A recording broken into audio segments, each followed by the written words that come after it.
This is the Into the Paddock Podcast.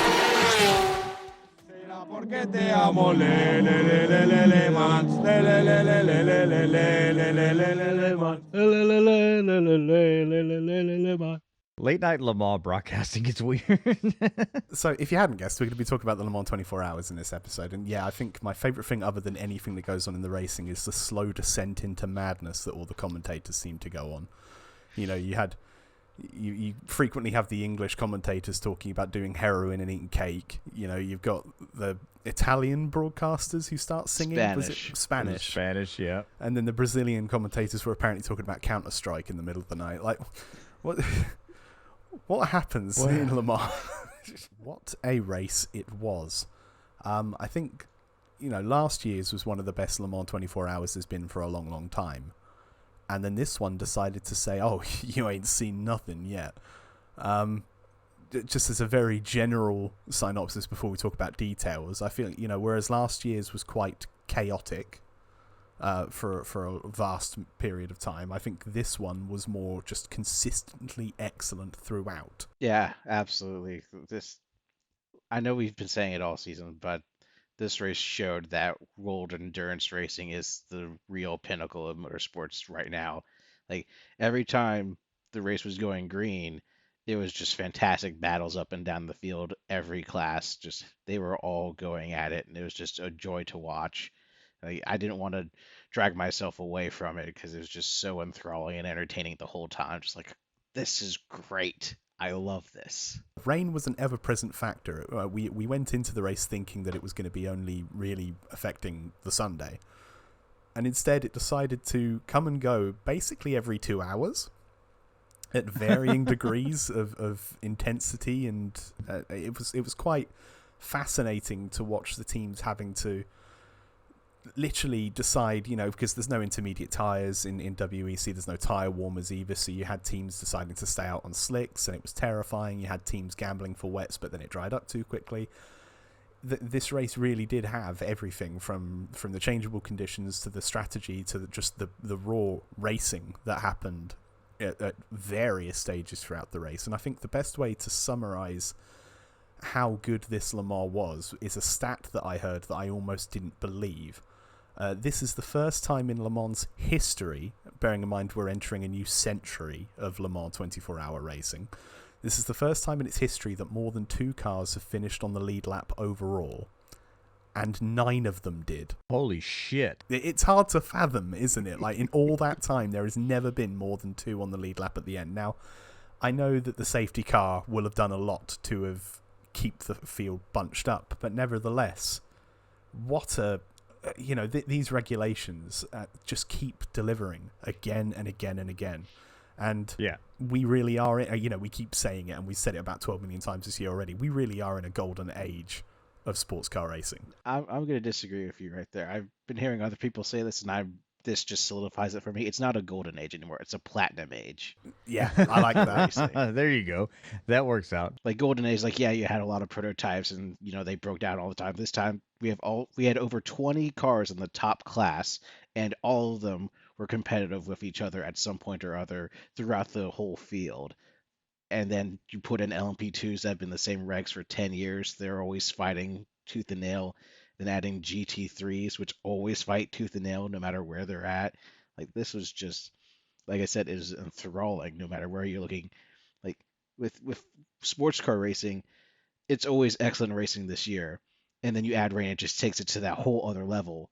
Versus F1, where it's like, oh, you wait for a good race, and rain usually makes it a good race. Sports car doesn't need to have rain to make it great. And this had rain, which made it above and beyond. Yeah, you were talking about how many cars finished. I mean, it's an absolute testament to the durability of these things, right? I mean, yeah, I was watching the Cadillac documentary we were talking about earlier before the show, and there was one scene where one of the Cadillacs straight up just went off track and hit the wall, and then came back on. Of course, this was last year, not this year, but I think the same sentiment still applies, right? As it was able to take this full hit on the wall off the track, come back on, kind of shake it off a little bit. All right, everything still works. Let's keep rolling, you know? So Yeah, I mean it's the regulations and everything going on with these GTPs is fucking insane.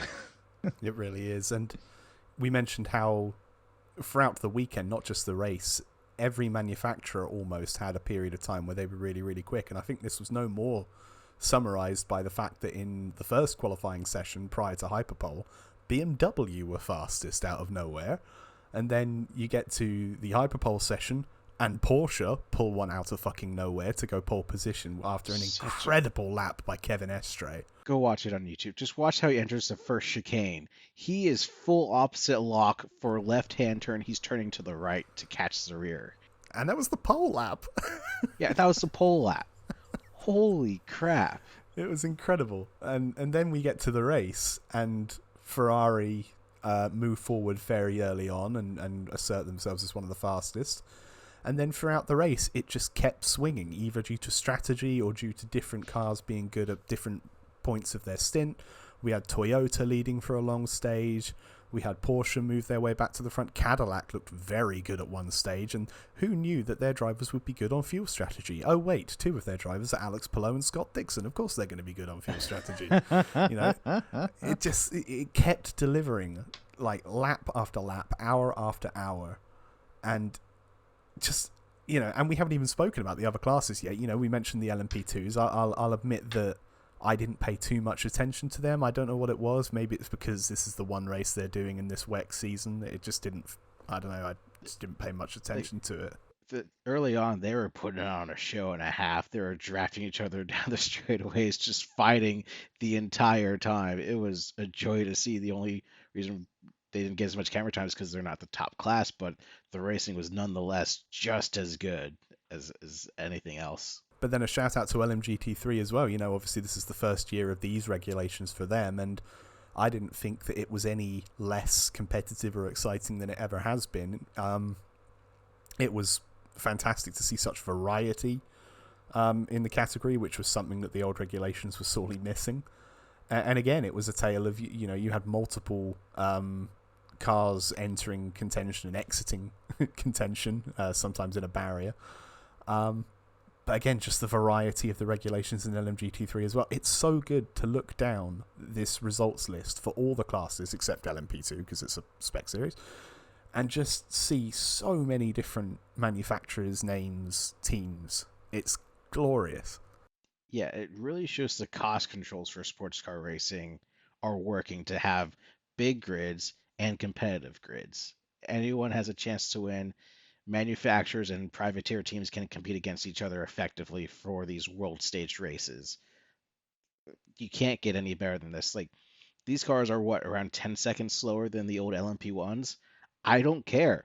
It makes the racing look so much better. Yeah, there's this myth in motorsport for a lot of people that it needs to be as fast as possible. It's particularly prevalent in Formula One. You know, we keep hearing people say, "Oh, go back to the 2020 cars because they were the fastest." Yet they were shit at racing. Now I know these cars are also shit at racing, but that's besides the point. It doesn't matter how fast something is going, so long as everything else around it is going at a similar speed. You know, it doesn't matter. It just has to be competitive, and that's when it gets spectacular. And you know, if you watch that Kevin Estre pole lap and told me that it was 10 seconds or so slower, I wouldn't care. Like, it just looks spectacular, you know? Doesn't matter. Yeah, absolutely. I mean, it's just, yeah, platinum age for sports car racing. Like, watching the battles, and I know we'll get more into it as we review the race, but even the highlights for watching the hypercars, they looked freaking quick and agile going through the Porsche curbs and the final chicanes. Like, they looked like they're going fast. And just having the close competition, the close racing, and the appearance of speed is what really matters to motorsports fans. And that's something that other series don't have, that LMP1 didn't have. You know, it's what makes good racing great. This is the Into the Paddock Podcast.